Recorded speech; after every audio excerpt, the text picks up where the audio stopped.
Hello guys, mambo vipi? Naitwa The Icon Queen kutoka ACL Media. Maadhimisho ya sherehe za mwanamke duniani huwa yanafanyika Machi 8. Lakini katika nchi yetu mwaka huu serikali ilitoa mwongozo kwamba kuanzia Machi 1 hadi itakapofika kilele ngazi mbalimbali zifanye maadhimisho hayo, kuanzia ngazi ya kijiji, kata, wilaya hadi mikoa. Na ilifanyika hivyo, nadhani mliona, na kila moja alisherekea kwa nafasi yake. Lakini sasa ilikuwa na kauli mbiu inayosema kwamba haki na usawa kwa wanawake na wasichana, msingi jumuishi kufikia dira ya mwaka 2050. Mambo yalikuwa ni mengi katika kauli hiyo. Wanasema kwamba haki ziwepo, vitendo viwepo, lakini wanawake wapewe mambo ambayo ni ya msingi kwa vitendo, waweze kuwa sawa katika majukumu yao, pamoja na wasichana ambao tunajua ni generation ambayo ndo inakuja sasa kwa kasi. Kwa hiyo walitakiwa wawezeshwe, lakini pia ilikuwa ina mambo mengi ya msingi ya kufikisha kwa wanawake. Wanavyosema dira ya kufika mwaka 2050, kuna malengo mengi sana ambayo ni ya msingi yako hapo, kuwafanya wanawake wawe na uelewa kwenye mambo ya elimu, kwenye mambo ya ujasiriamali, kwenye mambo ya familia zao. Zinahitaji mambo mengi, wanahitaji kupata knowledge mpya. Wanayo, lakini wanahitaji kuongezewa ili waweze kubrush ubongo wao. Sasa leo mimi naenda kukuonyesha maadhimisho yaliyofanyika katika moja ya taasisi hapa nchini. Walisherekea, waliadhimisha, lakini pia target yao ilikuwa ni kufikisha ujumbe kwa jamii kwa kutoa elimu na kuwakaribisha wadau mbalimbali watuwezeshe ili tuweze kushiba zaidi na kuendelea kujinoa katika kuyafahamu majukumu, lakini pia katika kufahamu mambo gani ambayo tunapaswa tuyafahamu katika jamii yetu ya Kitanzania kiujumla. Karibu uweze kuona na kufurahia na kupata elimu pia kupitia ACL Media.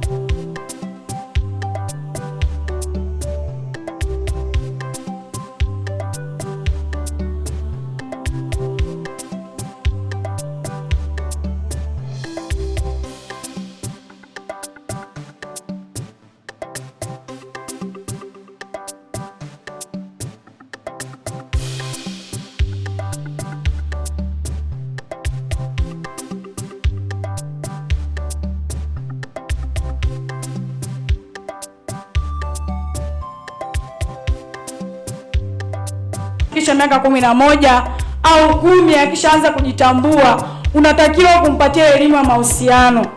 Elimu ya mahusiano haimaanishi kwamba yeye ni aanze kuwa na mpenzi au la. Unampa ni mbinu zipi au ni umri upi sahihi wa kuweza yeye kuingia katika mahusiano.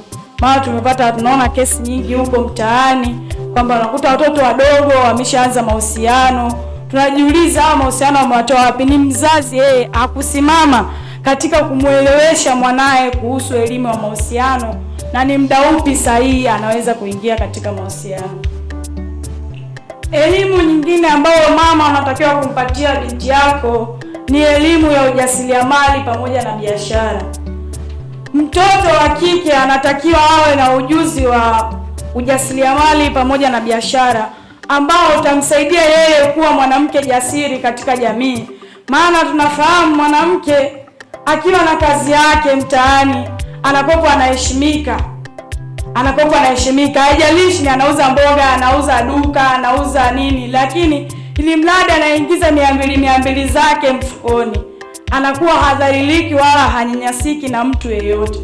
Kwa hiyo kama mama anatakiwa kusimama vile kumpa mwanao ujuzi na ujasiriamali pamoja na biashara. Usikute mama labda yeye anauza mboga lakini ana binti yake pale nyumbani. Akimwambia kwamba binti yangu basi mwekee na yeye mafungu mangapi akatembeze, atakwambia mwanangu hastahili shida huyu. Hapana jamani, akina mama tunatakiwa kama wewe unaenda kufanya biashara, mwambie mwanangu beba na wewe humu tukazungushe.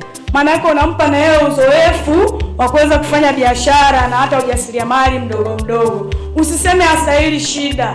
Ukisema hastahili shida, maana yake wewe ndio unamtengenezea shida baadaye. Akishakuwa mkubwa anaenda kuwa mama wa aina gani mtaani? Kwa hiyo tunatakiwa kumpatia elimu ya ujasiriamali pamoja na elimu ya biashara, ili hata baadaye unapompatia mtaji anajua kwamba naanzia wapi ili niweze kufanya biashara yangu na niweze kujikwamua kimaisha. Namna ya pili ya kuweza kumlea mtoto wa kike, tunasema anamfundisha nidhamu. Katika nidhamu maana yake tunamfundisha mtoto mambo makuu manne. Jambo la kwanza ni matumizi mazuri ya pesa. Kuna nidhamu ya pesa. Akina mama wengi tumekuwa hatuna nidhamu ya pesa. Na hiyo inatokana kwamba usikute labda baba yeye ndo anatafuta pesa anampatia mama. Kwa hiyo mama hajui uchungu wa hiyo pesa. Lakini kama wewe unajiona upo hivyo, mtoto wako wa kike mfundishe kuwa na nidhamu bora ya pesa. Namna gani ya kutumia pesa? Mfundishe budget. Haijalishi anasoma shule, unaweza kumtumia pocket money, unamtumia fedha. Unamwambia mwanangu hiyo 200,000 kwa mwezi tu. Je, unamfundisha matumizi gani ya pesa? Unatakiwa kumpangia na kumwekea budget kwamba mwanangu na kutumia 20,000. Kila siku utakula shilingi 500. Maana kila baada ya mwezi nitakuwa nakutumia kiasi fulani. Maana unamlea mtoto katika misingi iliyo bora ya kuweza kutumia pesa vizuri. Ina maana hata baadaye akija kuwa mama, akiwa na fedha, maana ana uwezo wa kupangilia fedha zake vizuri na kuweza kutimiza ndoto zake kupitia hizo fedha alizonazo. Pia kwenye nidhamu pia kuwa na nidhamu ya matumizi mazuri ya muda. Akina mama wengi tumekuwa tukipoteza muda pasipokuwa na sababu. Pia mabinti zetu pia wamekuwa wakipoteza muda pasipokuwa na sababu yoyote. Na kama tukifahamu muda ni mali, muda hautusubiri. Tusisubiri kwamba mimi nitampa mwanangu elimu akifika miaka 18 ndio nitaanza kupatia elimu ya mahusiano. Au la mwanangu akifika mpaka subiri akuwe kidogo, mwanangu bado mdogo, nitampa elimu akifikia umri fulani. Hapana. Anza kumjenga binti yako katika umri sahihi na uanze kumpatia elimu katika muda sahihi. Usije ukajilaumu baadaye ukasema mwanangu sikumpa elimu, muda ulikuwa umeenda. Hapana. Kuna leo na kesho. Kwa mwanao unamwandaa kuanzia sasa. Kwa akina mama anachowaomba muwe na matumizi mazuri ya muda, hasa katika kuwalea mabinti zetu. Tutenge muda, hata kama uko busy na kazi, unakuta mzazi anarudi labda saa 5, saa 6, kazi imembana. Lakini hakikisha kwamba hata kama ni weekend unatenga muda kwa ajili ya kukaa na binti yako, kumfundisha mambo 2 matatu ambayo atamjenga yeye kimaisha. Maana kumbuka yeye ndo anamtengenezea maisha na wewe ushaanza maisha. Kwa hiyo ili kumtengenezea maisha mazuri, ina maana yeye unatakiwa atumie muda vizuri, apange ratiba vizuri. Na wewe mzazi tenga muda kwa ajili ya kukaa na binti yako. Maana wazazi wengi tulikuwa tukipoteza muda saruni, mtu akaenda kusuka huko nywele za 50,000 anakaa masaa 3, masaa 2, lakini hajawahi kukaa hata lisali moja na binti yake kumwelewesha, kumpa elimu, kumpa ujuzi mbalimbali. Vile vile kwenye nidhamu pia jifunze akina mama kuwafundisha mabinti zetu mahusiano mazuri ya watu katika jamii inayomzunguka. Unakuta binti wa fulani, mtu akikwambia binti wa fulani, yule binti anadharau sana, au yule binti anakejeli sana. Kwa hiyo inakuwa haipendezi. Kwa hiyo unatakiwa mfundishe binti yako namna gani ya kuishi na watu wa rika zote, namna gani anaweza kaishi na watu. Huo ni wajibu. Sisi akina mama tuna uwezo wa kusimama na kumfundisha binti katika mahusiano mazuri na watu. Maana sisi ndio tuna muda mwingi wa kuweza kukaa na mabinti zetu. Tuna muda mwingi wa kuweza kukaa nao na kushare nao vitu vingi, na ana uwezo kutuambia kwa sababu jinsia ni moja. Katika swala lingine la nidhamu ni mavazi. Akina mama tafadhali, mavazi tunaovaa sasa hivi mabinti zetu yamekuwa sio mazuri sana. na hasa tunaangalia sana dunia inavyoenda. Yaani kwamba mtu anaangalia, niliona vazi fulani kwenye simu, basi anamvalisha tu mwanae, mradi tu alikuwa ameona kwenye simu. Lakini ukiangalia kwenye jamii inakuwa ifanyaje, haileti picha nzuri. Kwa hiyo tunapokuwa tuna mabinti zetu wanapovaa mavazi, tuangalie mavazi ambayo yanakuwa yanampendeza kila mmoja katika jamii. Mtoto wako ni mtoto wa jamii pia. Unaweza kaa leo na kesho ukaondoka, mtoto utawaachia jamii, watamlea. Sasa ukimlea katika mazingira ambayo sio mazuri, utamsababishia shida binti yako katika jamii anayoishi. Kwa hiyo katika mavazi, wazazi tuangalie sana mabinti zetu, mavazi wanayoyavaa. Maana yake anapelekea tamaa, anachochea tamaa mbalimbali. Unaweza kukuta mtu kavaa suruali yani imebana kabisa, imechora maumbile, anatembea huko, anakutana na wazee, anakutana na watu wazima rika mbalimbali. Hiyo inakuwa imletee heshima yeye binafsi na wewe mzazi pia. Maana atauliza huyu ni mtoto wa fulani, basi na mamake naye yupo hivyo hivyo. Kwa sababu gani? Wewe ndio ungekuwa wa kwanza kumsimamia mwanao katika swala la mavazi. Katika jambo lingine tutaangalia katika lugha. Lugha, wazazi, akina mama, tuangalie lugha ambazo tunawatamkia mabinti zetu. Ni lugha zipi tunazitumia katika kuwalea mabinti zetu? Unakuta mzazi anazungumza lugha ambazo hazifai kwa mabinti zao. Unakuta mtoto mpaka anafikia muda anajitenga, anaona nikirudi nyumbani mama mwenyewe lugha chafu kila siku. Hiyo inakuwa haipendezi. Tunatakiwa kutumia lugha nzuri na lugha ya upole katika kuwalea mabinti zetu, nasi tutawavuta karibu na kuweza kutuambia shida mbalimbali. Kwa hiyo katika lugha naomba tutumie lugha nzuri. Sio kila siku wewe mtu mwenyewe mfano na babako, yani muone sio na nini, kwa hiyo inakuwa haipendezi. Wazazi tujifunze kutumia kauli nzuri. Lugha za matusi hazifai hasa wanapokuwa watoto. Kauli mbaya, kejeli hazifai hasa tunapokuwa na mabinti zetu. Nasi tunawajengea hivyo hivyo, maana binti ataona mbona mama yupo hivi, basi ngoja na mimi niwe hivi. Hiyo inakuwa haipendezi. Kumbuka tunatengeneza kizazi ambacho kitakuja kutusaidia kwa taifa letu baadaye na kutengeneza viongozi walio bora. Namna nyingine ya kumlea mtoto wa kike katika malezi yaliyo bora ni kumfundisha kufanya kazi kwa bidii. Kumfundisha kufanya kazi kwa bidii. Ukiona umempatia mwanao kazi, binti yako kazi, sio kwamba unamuonea. Maana wazazi wengi sasa hivi akina mama wajikuta huko kazini, ndani na dada wa kazi, una binti yako pale yupo hata darasa la 7, hajui hata kuosha vyombo, hajui kushika nguo, hajui kupiga deki, hajui kufagia uwanja. Tunamwandaa mama wa aina gani katika jamii yetu ya leo? Eti akina mama tunamwandaa mtoto kuja kuwa mama, ndio tunamwandaa mama kwa staili hiyo? Inatakiwa tumwandae mtoto tangia akiwa nyumbani. Usiseme kwamba mwanangu usimpe kazi, wewe dada wa kazi, hii ndo kazi yako, hii sio kazi yake na kulipa. Ukimkuta dada wa kazi anashiriki kazi na mwanao, usimgombeze. Ukamwambia kwamba nakulipa wewe, kwa hiyo usiniumizie mwanao. Hiyo inakuwa haifai. Kwa sababu kumbuka yeye ndo unamtengeneza zaidi kuwa mama bora na kiongozi bora, mchapakazi wa baadaye kuliko mwanao. Kumbuka kwamba wewe unaposema mwanangu usimpatie kazi yote, dada wa kazi ndio anafanya kazi pale zote atamaliza. Kumbuka mwisho siku maana yake wewe ndio unamtengeneza dada wa kazi au mtoto wa mwenzio kuja kuwa kiongozi bora na mchapakazi wa baadaye, lakini sio mwanao. Kwa hata kama una dada wa kazi, jifunze kwamba mtoto wako anashiriki kazi na dada wa kazi, ili mwisho wa siku naye haje kuwa kama yeye, afanye kazi kwa bidii ili kuja kutengeneza mama bora. Jambo lingine ambalo wakina mama tunatakiwa kuwafundisha mabinti zetu ni uvumilivu pamoja na ustahimilivu katika maisha. Akina mama tunapaswa kuwafundisha mabinti zetu katika maisha kuna kupanda na kushuka. Kwa hiyo kunapotokea changamoto yoyote inapaswa wavumilie, kwani shida zipo tu katika maisha yetu. Unakuta mzazi, mama, unamlea mtoto katika mazingira kiasi kwamba yeye hajuagi shida. Mtoto anaelewa shida yeye haijui.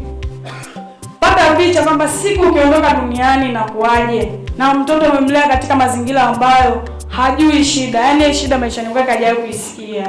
Kwa hiyo tunapowalea watoto, mabinti zetu, tuwalee katika mazingira yaliyo bora ambapo yatamsaidia yeye kujenga maisha yake ya baadaye, ambapo katika ustahimilivu na uvumilivu itamsaidia binti kuepukana na tamaa mbalimbali, kwa sababu atajua leo mama amekosa, basi natakiwa nivumilie, maana nifundisha kuna uvumilivu, kuna kupata na kukosa.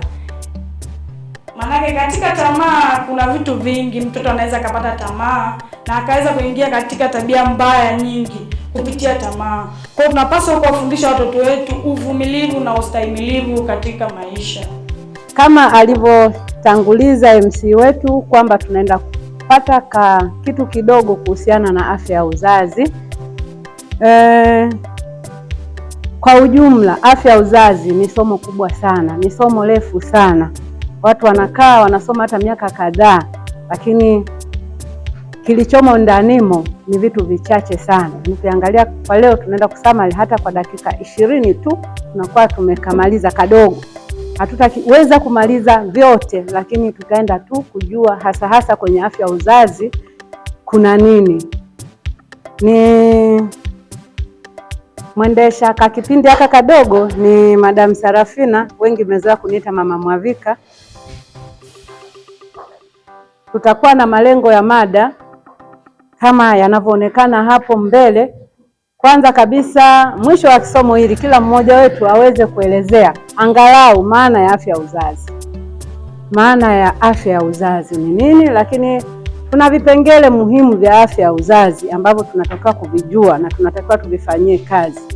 Na mwisho kabisa tutakuwa na umuhimu wa afya ya uzazi. Tukianza na maana ya afya ya uzazi. Somo letu litakuwa ni la discussion. Wote sisi kama sio tumezaa basi tumevunja ungo, angalau tupo kwenye umri ule wa kuzaa. Mdogo wangu pale ambaye yuko form 5 ana madini kweli kweli, nimemwona, lakini anaonyesha kwamba pia ni mtu kidogo amevuka ile utoto, amevuka. Kwa hiyo na kwa jinsi anavyojitambua, mada iliyopo mbele yetu inamhusu kwa vizuri zaidi. Maana ya afya ya uzazi. Afya ya uzazi ni hali ya ustawi kamili wa mwili, akili na jamii katika mambo yote yanayohusiana na mfumo wa uzazi. Na hii haimaanishi kutokuwa na ugonjwa. Saa nyingine afya ya uzazi unaweza kukosa maamuzi wewe mwenyewe juu ya afya yako ya uzazi, na yenyewe hiyo ni ugonjwa.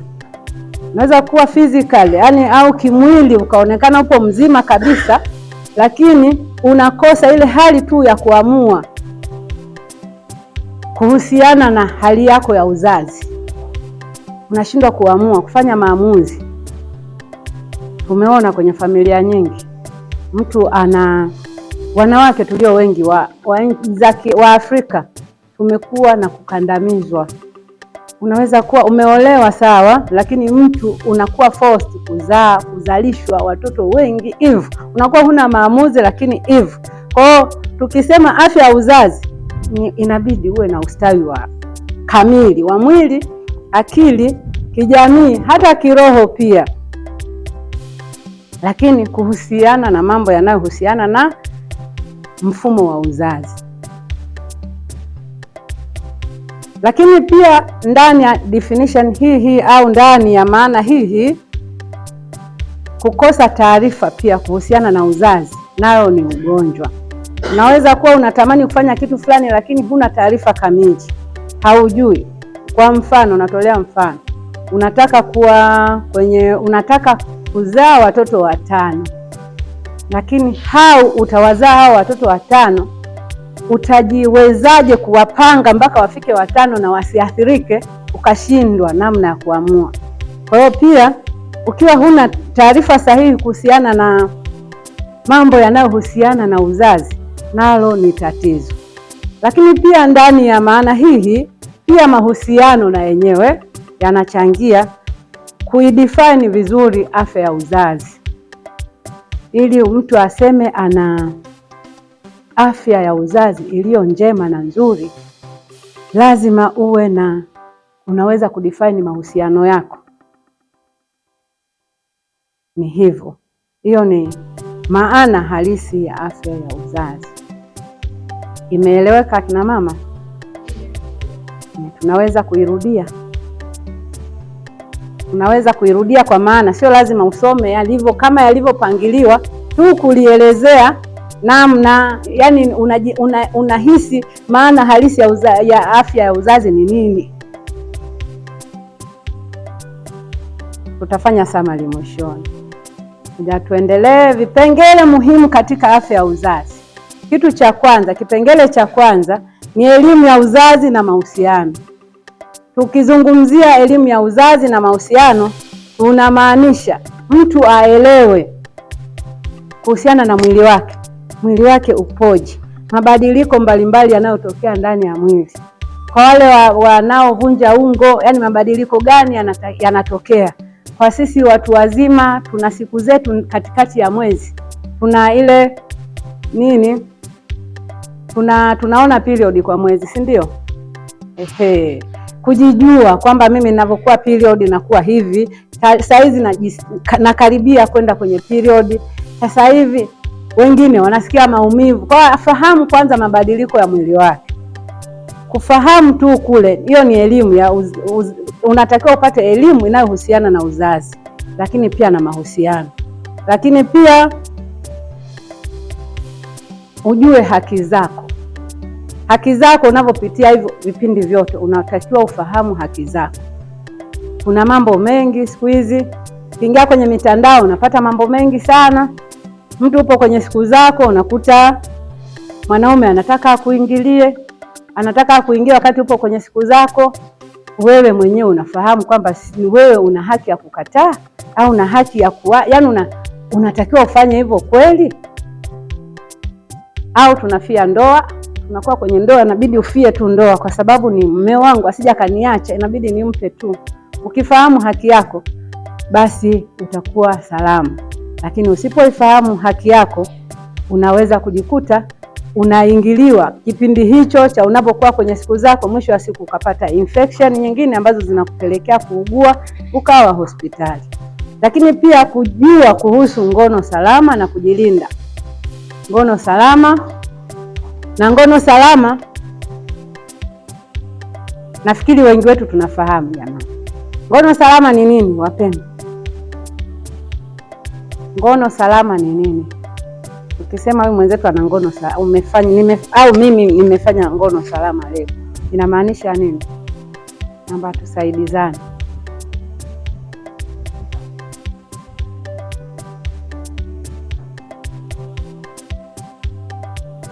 Naogopa kuongea kwa sababu wapo watoto au vijana kule, lakini nikiangalia naona ni matured, na wenyewe wapo ni watu wazima.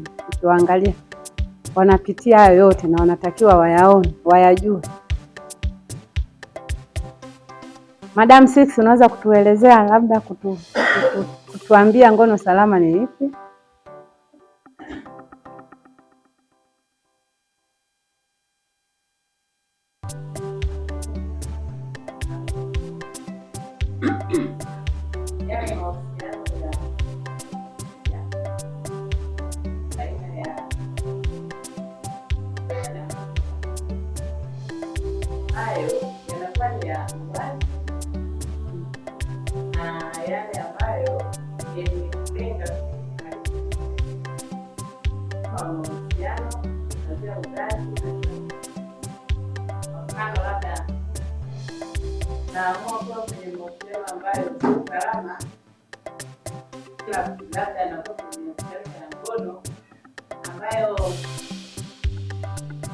Lengo labda ajizuie magonjwa fulani,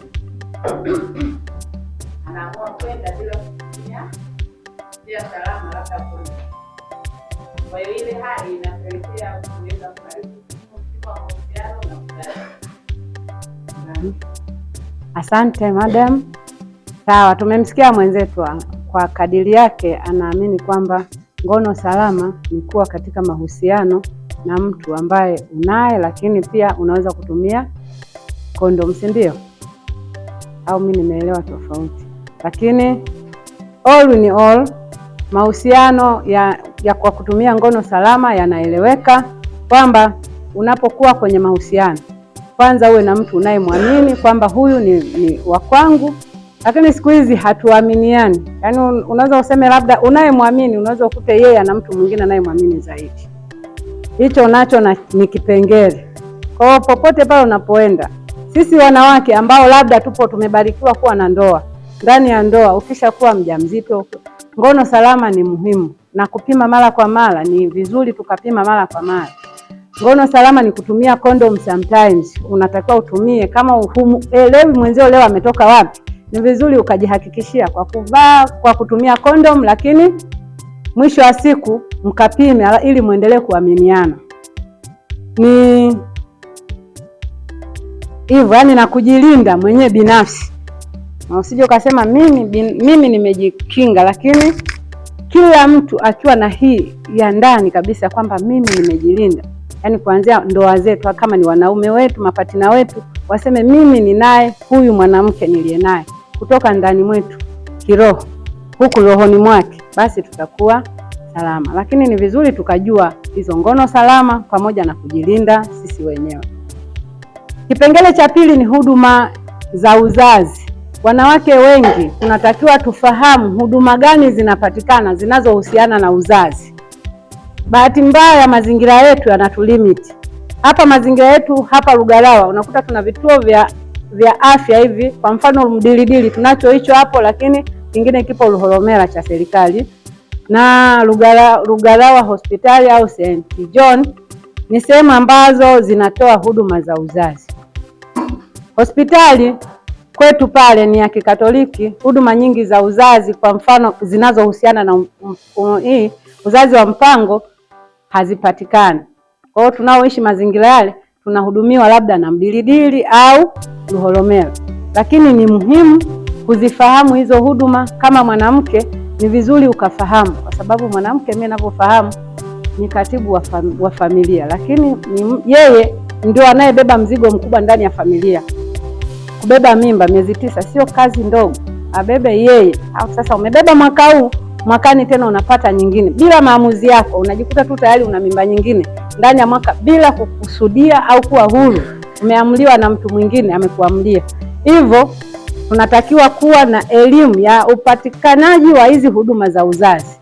Huduma za uzazi zipo, lakini huduma hizi ni zipi? Ni uzazi wa mpango, kila mtu aweze kuufikia, ajue zinapatikana wapi, na huo uzazi wa mpango ni upi, unataka utumie uzazi wa mpango gani. Huo basi tutaufafanua kwenye kipengele kinachokuja.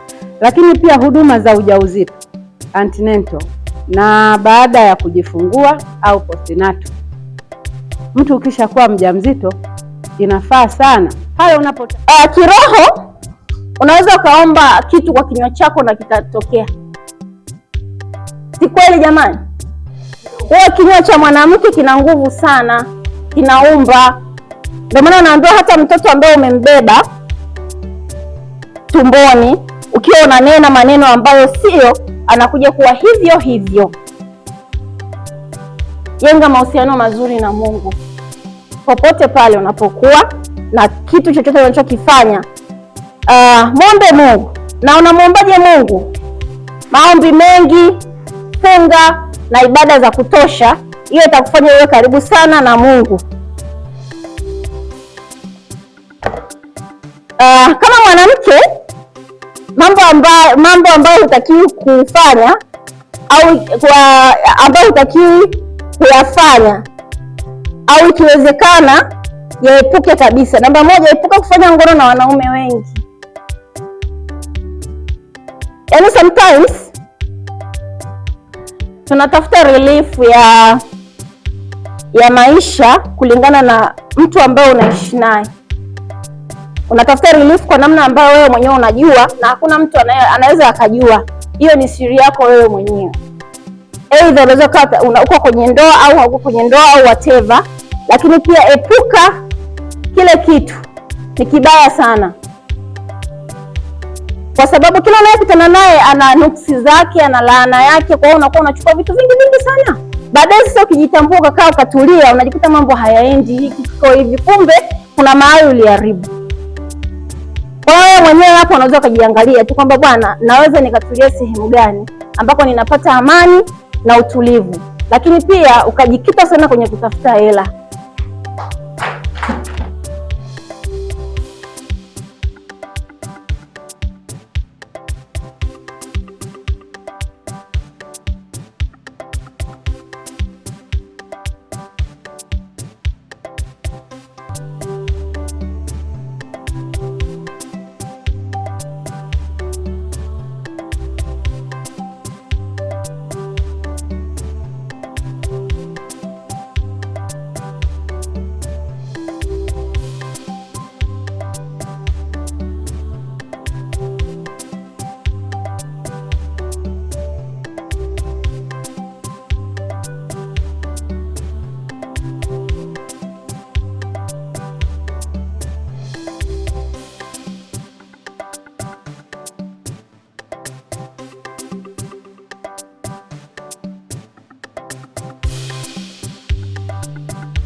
Hope umeenjoy na kufurahia pia tukio zima lilivyokuwa.